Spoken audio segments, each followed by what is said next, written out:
नमस्कार, मैं हूं संजय शर्मा। आप देख रहे हैं 4 PM गुजरात। गुजरात लॉबी अब गडकरी को लेकर एक बड़ा प्लान करने जा रही है।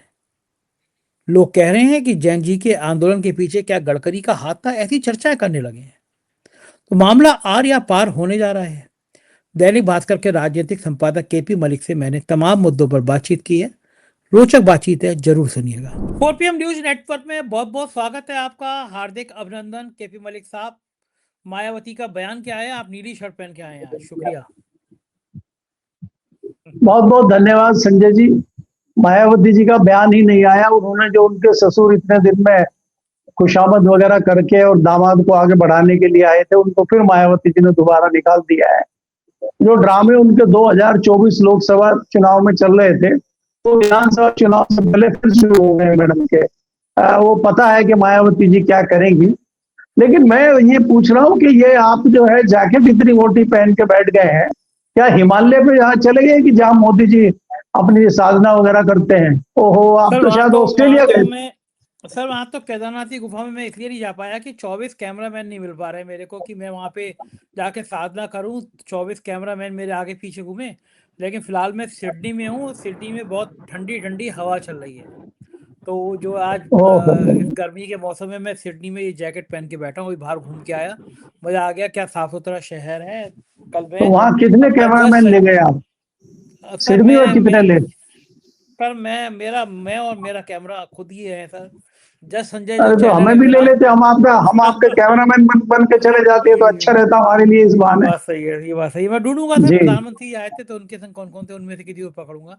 जो मेरा चैनल है जस्ट संजय, अगर आप लोग यूट्यूब पे हैं तो यूट्यूब पे जस्ट संजय देखिएगा। उससे मैं सिडनी की अपनी यात्रा के वृतांत देता रहूंगा। शुरुआत करता हूँ आज की चर्चा पे। प्रधानमंत्री जी ने बड़े बहुत अच्छे, बहुत विशाल हृदय के हैं प्रधानमंत्री जी।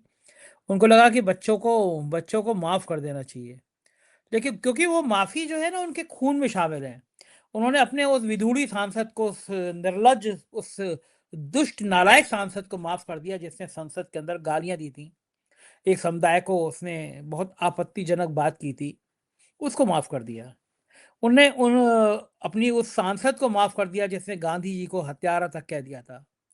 ऐसे तमाम किस्से हैं। जो बजरंग दल, विश्व हिंदू परिषद के लोग हैं, जो गालियां देते हैं, जो मारपीट करते हैं, उन सबको प्रधानमंत्री जी माफ कर देते हैं। लेकिन इस बार की माफी कुछ अलग हो गई। प्रधानमंत्री जी की हवाइयां उड़ गई। इंस्टाग्राम पे आ गए प्रधानमंत्री जी। जैन जी ने दिखा दिया इस देश का जो विपक्ष नहीं कर पाया, सब लोग मिलकर नहीं कर पाए।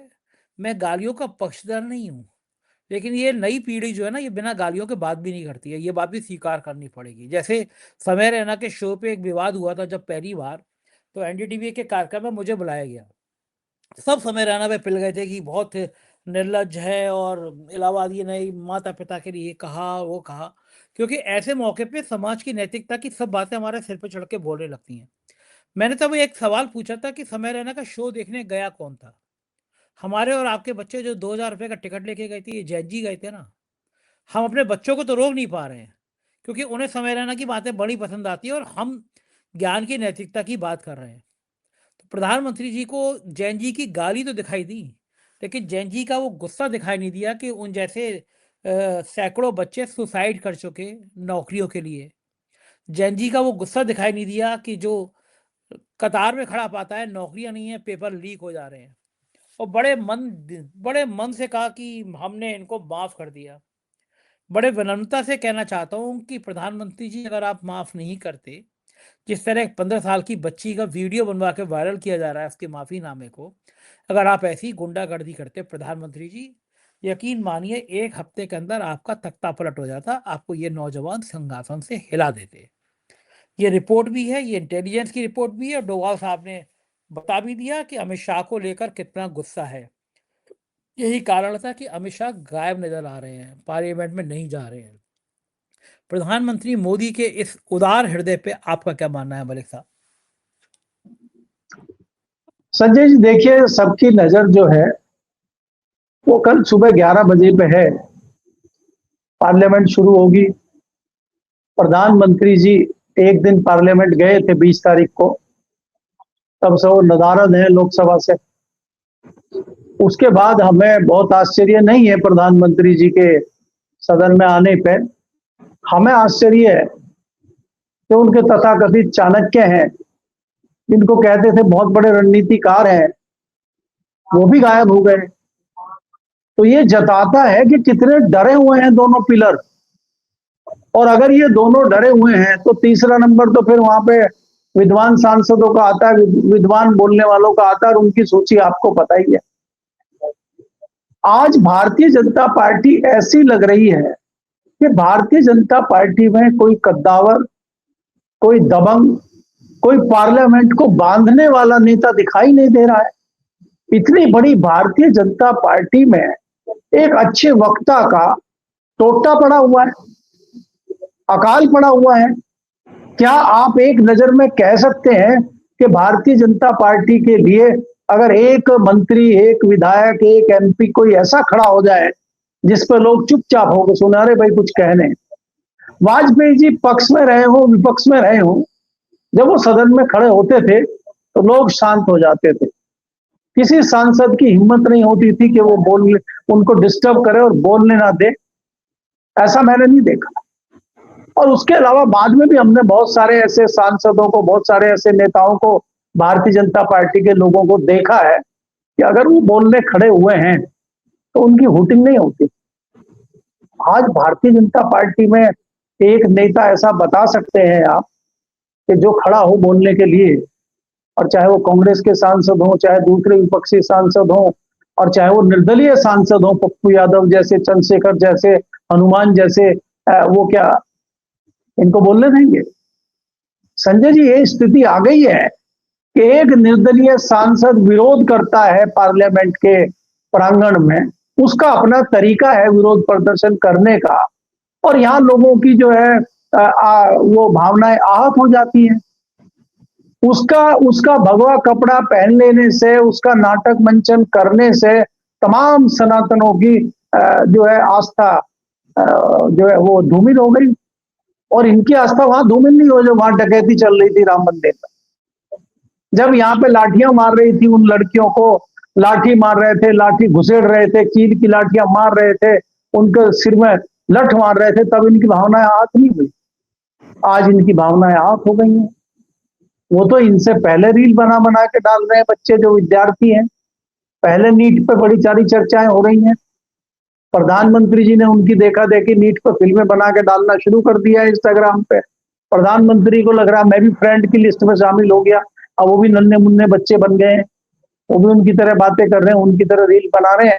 और इनका आईटी सेल जो है, इनके जो लोग हैं, वो उसको लाखों करोड़ों दिखा दे रहा है कि देखिए लाखों करोड़ों देखा। और हमारा सोशल मीडिया ऐसा बैन कर दिया है कि हमें 50 से ज्यादा नहीं देख रहे हैं। तो हमें अपने ऊपर लगता है यार हमारा 50 से ज्यादा नहीं जा रहा, क्या चेक करेंगे। तो पता चला हमारा बंद कर दिया इन्होंने, और वहां अपना पता चला कि सब फर्जीवाड़ा करके जहां 200 नहीं देख रहे थे वहां 2000 का टांगे घूम रहे हैं। तो ये कब तक दिखावा चलेगा संजय जी? आप अगर कह रहे हैं कि पूरे देश में विरोध नहीं है, तो ये जन जी कहां से निकल के आ रहे हैं? आश्चर्यजनक बात यह है कि भारतीय जनता पार्टी के नेताओं के बच्चे सड़क पे आ गए हैं, नेताओं के बच्चे उतर आए विरोध में। और ये तो कई सारे बच्चे, कई सारी लड़कियों की हिम्मत हम देख रहे हैं कि लड़कियां एकाएक जो है उम्र हो गई है और लड़कियां पीछे हटने को तैयार नहीं है। क्या आप कह सकते हैं कि उत्तर प्रदेश की या जो भारतीय जनता पार्टी के नेता की लड़की है उस पर दबाव नहीं आया होगा? घर का, उसके पिताजी का, उसके लोगों का, कितने लोगों का? क्या जो अपराजिता सारंगी है वो खुद आईएएस है, खुद भारतीय जनता पार्टी की इतनी बड़ी नेता है, सांसद है, मंत्री भी शायद वो रही है, उनकी बेटी इतना विरोध करे, क्या उस पर प्रेशर नहीं आया होगा? वो क्यों नहीं पीछे हट रही है? तो ये जो देश के जन जी हैं ये समझ चुके हैं कि जो पिछले 12 साल से जुमलेबाजी चल रही है और शिक्षा को खत्म किया जा रहा है, ये हमारा भविष्य अंधकार में होने जा रहा है। तो इससे कहीं ना कहीं युवा आक्रोशित है और वो युवा पीछे हटने को तैयार नहीं है। अब आप अपने अपने तरीके से इसका वर्णन कर सकते हैं, अपने अपने तरीके से इस आंदोलन की व्याख्या कर सकते हैं। संजय जी, इसके तो बहुत सारे रंग हैं। भाई कॉकरोच पार्टी कैसे बनी, कैसे हमारे जो उनको गॉड बोलते हैं, भगवान बोलते हैं, सुप्रीम कोर्ट के चीफ जस्टिस, उन्होंने आशीर्वाद दे दिया और इन्होंने कॉकरोच बता दिया। वो कह रहे ठीक है हम कॉकरोच ही सही, कॉकरोच से ही नचाते हैं आपको। कॉकरोच अगर किसी के कमरे में आ जाए, बेड पे चढ़ जाए, तो बेड छोड़ के कूद के भाग जाते हैं, ये तो पता ही होगा आपको। आपको पता है कि कॉकरोच नुकसान नहीं पहुंचा सकता, कॉकरोच को मैंने काटते हुए भी नहीं सुना, लेकिन कई लोग इतना डरते हैं कि वो बाथरूम में टक्कर मार लेते हैं दीवार में। तो क्या चीफ जस्टिस मोदी जी और इनके जितने क्रांतिकारी लोग हैं वो कॉकरोच से डर गए हैं क्या? वो तो मार उस पे हिट मारने की बात कर रहे थे कॉकरोच से, तो कोई कॉकरोच पे हिट तो लगी नहीं इनकी, उन्होंने फिट कर दिया इनको। हिट नहीं हुआ, फिट हो गया मामला। तो इसलिए मैं ये कह रहा हूं, ये जो परिस्थिति देश में बनी हुई है, अरे ये खत्म नहीं हुआ है। इसके बाद आप चाहे दीपके को देखिए, चाहे जो आंदोलन करने हमारे क्रांतिकारी वहां से पहाड़ से आए थे, वो लद्दाख से, उनको देखिए, चाहे उसके बाद वो एक लड़की आयशा की थी, उसने भी लगभग 2 दर्जन दिनों तक भूख हड़ताल की है, उसको देखिए आप। तो इनमें कहां से एनर्जी आ रही है लोगों में? तो आप इसको खाली ये कह दें कि आपका विरोध नहीं हो रहा है, ये चंद युवा हैं, उन्होंने तो यहां तक कह दिया है कि ये राष्ट्र विरोधी आंदोलन था, राष्ट्र के विरोध की बात हो रही है। और आरएसएस जो है उसको, एबीवीपी को टाइट कर रहा है कि तुम विद्यार्थी परिषद के लोग हो, तुम कहाँ हो भाई, ये कौन से विद्यार्थी आगे, इनको ठीक करो। मंथन शुरू हो गया वहां, इस बात का मंथन शुरू हो गया है कि राष्ट्र विरोधी आंदोलन था और इसकी केस स्टडी होनी चाहिए। एबीवीपी इस बात का मंथन नहीं कर रही है कि जो ये परीक्षाएं लीक हो रही है, पर्चे लीक हो रहे हैं, शिक्षा का जो है क्षरण हो रहा है, इस पे आवाज एबीवीपी नहीं उठा रहा है।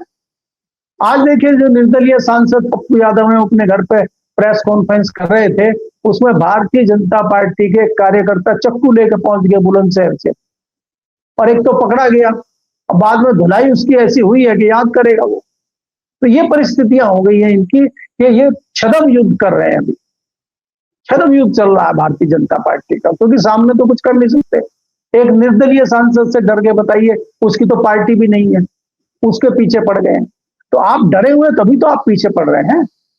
तो मैं अंत में आपको यही कहना चाह रहा हूं कि स्थिति इतनी खराब है, ये खाली भारतीय जनता पार्टी, ये खाली आरएसएस की बात नहीं है। मोदी, और मोदी जी को भी आप आज से जो है हम नया इनका नाम दें, हम नरेंद्र जी कहें इनको, क्योंकि मोदी जी बहुत फेमस हो गया है। अब जो नरेंद्र है वो सरेंडर करने की स्थिति में है, तो नरेंद्र का समय ठीक नहीं चल रहा है। और शाह का तो जो है पहली बार स्टार्ट हुआ है, क्योंकि वो तो पहली बार नदारद है, वो किस मुंह से जाए हाउस में, कैसे करें, इतना इंपॉर्टेंट, इतना बढ़िया बिल पेश कर रहे हैं और खुद ही नदारद है। उन्हीं के मतलब के तो बिल आए हैं कई सारे, जो उन्होंने खुद किए थे कि भाई ये बिल लाना है, और देखिए कि वो बिल लाना था उनको, और वो बिल आ भी गया। उनका जूनियर मंत्री जो था उसने पढ़ भी दिया, और जनाब गायब है। कैसी विडंबना है इनके लिए जी। उधर राहुल गांधी भी जैन जी को लेके मजे ले रहे हैं फ्रेंडशिप डे पे, बोले मुझे इसका मतलब पता नहीं था, आजकल मैं जैन जी को समझ रहा हूँ, सीख रहा हूँ। प्रधानमंत्री का जो एंगल था कैमरे का इंस्टाग्राम का, उसकी बड़ी मीम बन रही है, बड़ी मजाक बन रही है। ये बुढ़ापे में प्रधानमंत्री जी की फजीयत करा कौन रहा है? कौन ऐसी टीम है जो प्रधानमंत्री के पीछे पड़ी है? उन्हीं की टीम की, साहब इस एंगल पे कर दो, इस एंगल पे कर दो, और लोगों की मीम बना बना के मजाक उड़ा। अब संजय जी देखिए, आप फिर वही शुरू करवाएंगे। मैंने तो 2 दिन पहले आर्टिकल लिखा है, पता नहीं आपने पढ़ा है कि नहीं पढ़ा है। मैंने तो कहा था कि राजा नंगा है, राजा नंगा है, कौन कहे राजा नंगा है? तो एक किसान के बच्चे ने कह दिया राजा नंगा है। तो ये जो आपने पूछा है कि प्रधानमंत्री की बेकदरी कौन करा रहा है, प्रधानमंत्री को ऐसी सलाह कौन दे रहा है, वो सब दरबारी हैं। आप मीडिया दरबारी को नहीं देख रहे, उनके सलाहकार दरबारियों को नहीं देख रहे आप। मैं आपको बार बार जुमला सुनाता हूं कि राजा ने कहा ये रात है, और रानी ने कहा ये रात है, और सब ने कहा ये रात है, और ये सुबह सुबह की बात है। हाँ, वो तो यहाँ तो वही चल रहा है। वो लाइनें इस तरह थी, राजा ने कहा रात है, रानी ने कहा रात है, मंत्री ने कहा रात है, संतरी ने कहा रात है, ये सुबह सुबह की बात है।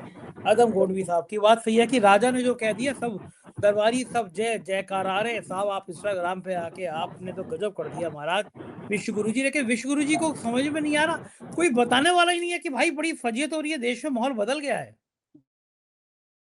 संजय जी, मैं इसीलिए बात को कह रहा हूं ना आपको। देखिए, जो पुरानी कहावत एक और है कि निंदक निकट रखिए, वो वाली कहावत है कि निंदक को अपने पास रखिए, निंदा करने वाले हम जैसों को रखिए। निंदक हाँ, आंगन कुटी छवाए। जी, अब मैं संजय जी, कई बार हम लोग सोचते हैं और बाद में पता चलता है, कई बार संजय जी ऐसा हुआ है कि मनमोहन जी को क्या-क्या, हम जैसे लोगों ने भी क्या-क्या आपत्तिजनक टिप्पणी उनके ऊपर नहीं की। हमने कहा कोल घोटाला हो रहा है, आपके नेतृत्व में हो रहा है, तो आप भी कहीं न कहीं दोषी हैं। और वो आदमी मुस्कुरा के रह जाता था संजय जी। कई बार तो हमने, जैसे वो गाड़ी में बैठ रहे हैं, पार्लियामेंट में टकराट हो जाती थी, या कई बार विज्ञान भवन में प्रेस कॉन्फ्रेंस उन्होंने प्रधानमंत्री रहते हुए करी। इतना कम बोलते थे, इतना मीठा बोलते थे, कभी उनको गुस्सा होते हुए हमने नहीं देखा। और आप देखिए, ये भी दुर्भाग्य ही है कि वो उनके मरने के बाद उनको पाक साफ दिया गया। कोर्ट ने कहा कि कोई वो नहीं। तो ये षड्यंत्र जो था इनका, कि ये कोल घोटाला, ये फलाना घोटाला, वो सब षड्यंत्र खुल के आ गया है। और अब पता लग गया है कि वो षड्यंत्र किसने रचा था, क्यों रचा था। तो ये जो षड्यंत्रकारी है, अब वो अगर इस तरह की चीजें, अब हम जैसे लोग तो कांग्रेस की उस टाइम खिंचाई कर रहे थे, इस संदर्भ में बता रहा था कि हम तो कांग्रेस की खिंचाई, चाहे कोल घोटाला हो, चाहे कॉमनवेल्थ हो, चाहे 2G घोटाला हो, खूब आर्टिकल लिखे हैं, खूब कांग्रेस वालों को धोया है, मंत्रियों को तो हमने बख्शा ही नहीं है, और अब हम इनको नहीं छोड़ रहे हैं। भाई आप गलतियां करेंगे तो हम जैसे निंदक तो आपको छोड़ेंगे नहीं, हमारा काम आलोचना करना है। तो आप ऐसे लोगों की बात क्यों नहीं सुनते? मतलब अगर आपको मौका मिलता है, हमारा चैनल बंद कर दो, हमारा ट्विटर बंद कर दो, आप ये नहीं पूछ रहे कि भाई आपके पास क्या है, क्यों कहना चाह रहे हैं, आपके पास क्या चीज है, हमें बताइए ना, आप आइडिया दीजिए ना हमें, हम उसको ठीक करें। पुराने नेता भी तो ऐसे थे, अगर हमने कोई स्टोरी लिख दी, हम कोई चीज कह रहे हैं, तो पुराने नेता बुलाते थे कि भाई आपने स्टोरी लिख दी, मुझे तो मौका दो, कम से कम मुझे तो बताओ, मैं उस समस्या को ठीक करूं। हमने कहा कर दीजिए। तो ये ऐसे नेता भारतीय जनता पार्टी में क्यों नहीं है? मोदी जी के पास अगर कोई इस तरह की जानकारी लेके पहुंचता है, तो वो घर तक नहीं पहुंचता, उसी की गिरफ्तारी हो जाती है, उसी का मुंह बंद हो जाता है। ये क्या चल रहा है देश में? और इससे ये तो अब अंधभक्तों की आंखें खुली हैं, जब राम मंदिर में डकैती शुरू हो गई है। अभी तक तो आप रोड की डकैती की बात करते थे, ठेकों की डकैती की बात करते थे, हर ठेके पट्टे की डकैती की बात करते थे, चोरी चकारी की बात आप करते थे। अब तो राम मंदिर में ही चोरी हो गई। भारतीय जनता पार्टी का जो सबसे बड़ा सपना था, भारतीय जनता पार्टी का जो सबसे बड़ा प्रोजेक्ट था, भारतीय जनता पार्टी का जो सबसे बड़ा टारगेट था, भारतीय जनता पार्टी का जो सबसे बड़ा टूल था, भारतीय जनता पार्टी का जो 3.5 दशक 4 दशकों से सरकार बनाने में, पार्टी खड़ी करने में जो सबसे सहायक था, राम मंदिर ही लूट लिया। मतलब अपने घर में डकैती डाल ली। तो ऐसे लोग बड़े खतरनाक होते हैं संजय जी, जो अपने घर में ही डकैती डाल लें। दूसरों के घर में डकैती डालने एक बार फिर भी चलता है, लेकिन जो अपने ही घरों में डकैती डाल रहे हैं, और भिन्न भिन्न डकैतियां भारतीय जनता पार्टी के लोगों को, अगर आप आंखें बंद करके सोचने लग जाओगे, उसमें कई विद्वान लोग भी हैं जो उन्होंने अपने घर में ही डकैती डाल ली। और खाली पैसे वाली डकैती नहीं, कई लोग चरित्र की डकैती भी डाल लेते हैं। तो अब आप समझ गए होंगे कि सारा किसकी ओर है। तो ये ऐसे डकैत हैं जो अपने घरों में ही डकैती डाल रहे हैं, बाकी का नंबर तो बाद में आता है। जी, बड़ी समस्या है कि अभी राम मंदिर चंदा चोरी की चर्चा खत्म नहीं हुई थी कि राज ठाकरे ने आरोप लगा दिया कि सिद्धि विनायक मंदिर में भी करोड़ों रुपए की चंदा चोरी हुई है। ये मंदिरों की चंदा चोरी सामने आ रही है, तो संघ भी सख्ते में है। कहाँ तो संघ कोशिश कर रहा था कि सारे मंदिरों पे आरएसएस का कब्जा हो जाए, और कहाँ मंदिरों की चंदा चोरी में चंपत राय से लेकर और बाकी जगह पे संघ भी कटघरे में आ रहा है। क्या माना जाए कि संघ भी पैसे के लिए, एक 5 स्टार जो बिल्डिंग बनी है संघ की पूरे देश में, जो मोहन भागवत बीबी ब्लैक कैट कमांडो के संग चलने लगे हैं, संघ का भी मूल चरित्र बदल दिया है क्या अब इस पैसे ने, इस ताकत ने? और मोदी जी ने कहा है कि तुम भी हमारे जैसे हो जाओ। नहीं संजय जी, अगर आप देखिए, अगर ये चीज नहीं होती, तो आरएसएस जिस प्रकार से अभी खुल के आया है और इस आंदोलन को राष्ट्र विरोधी बता रहा है, और एबीपी को कह रहा है कि भाई इसको देखो, और ये कह रहा है कि इस केस की स्टडी करनी चाहिए, तो इतना खुल के तो भारतीय जनता पार्टी भी नहीं आई जितना संघ आ रहा है। तो कहीं ना कहीं संघ का लेना देना है, क्योंकि संघ भी तो मलाई पेल रहा है। संजय जी, चोरी सिद्धि विनायक मंदिर या राम मंदिर में नहीं हुई है।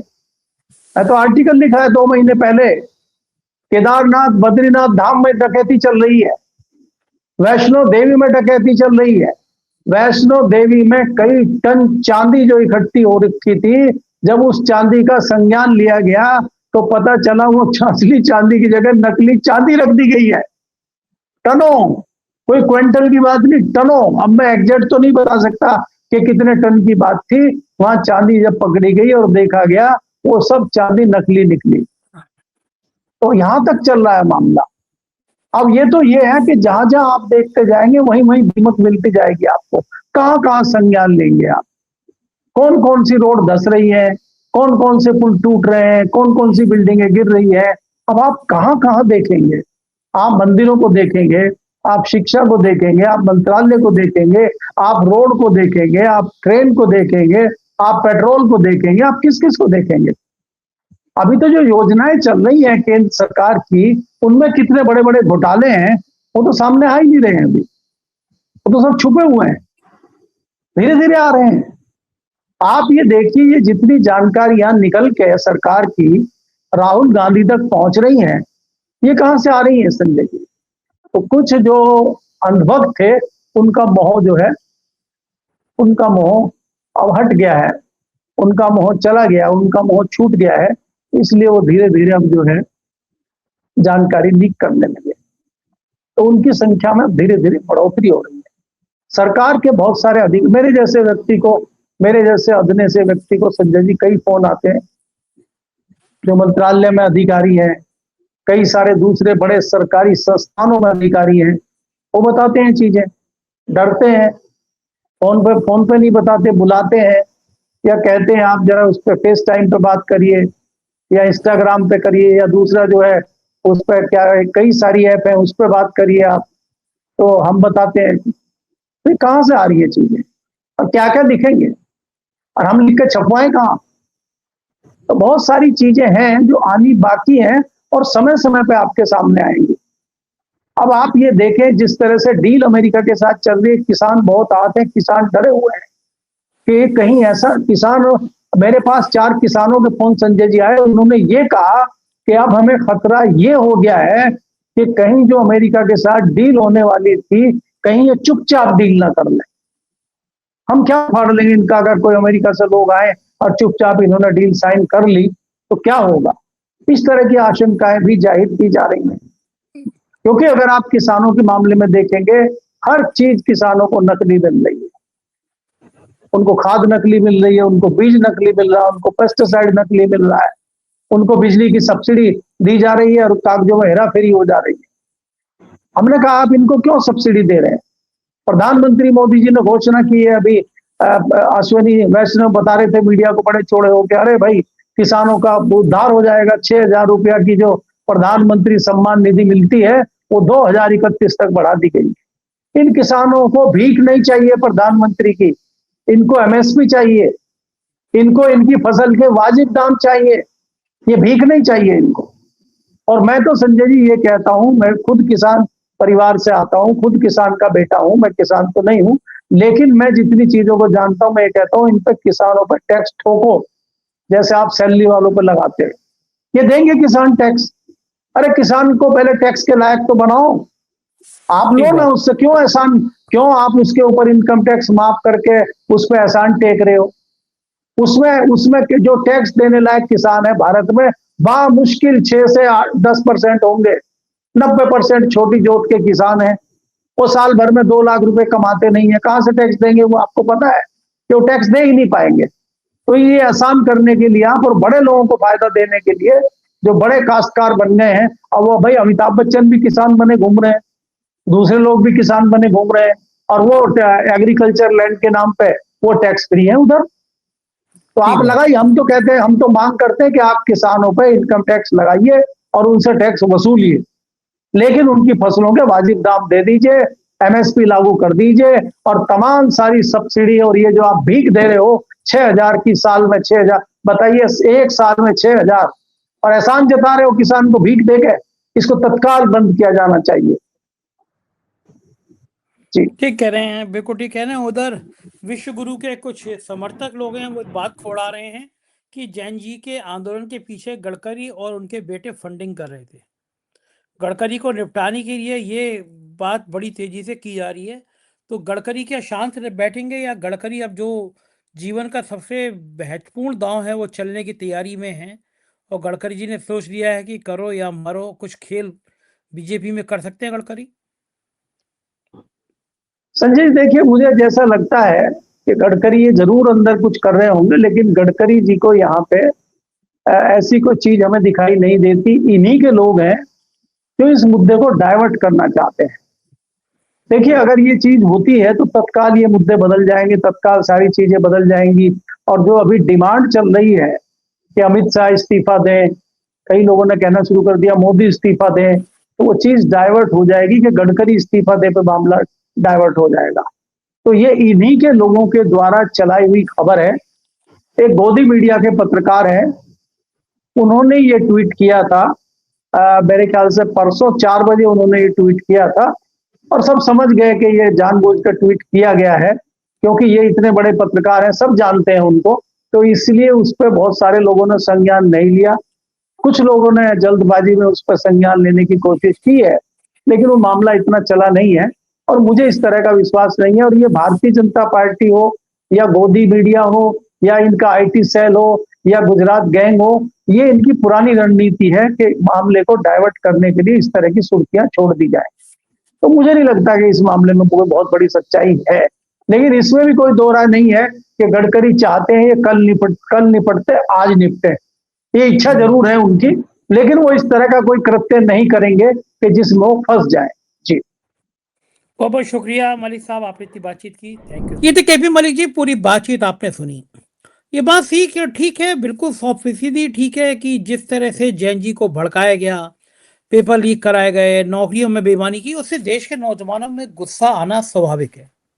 जिस तरह से मासूम लोगों को डराया जा रहा है, पुलिस डरा रही है कि तुमने प्रधानमंत्री के लिए ये कह दिया वो कह दिया, उससे गुस्सा बढ़ रहा है। क्या भारतीय जनता पार्टी अब तक के सबसे भारी फजीयत का सामना करने जा रही है? ये बातचीत कैसी लगी बताइएगा जरूर, मुझे आपकी राय का इंतजार रहेगा। शुक्रिया, थैंक यू।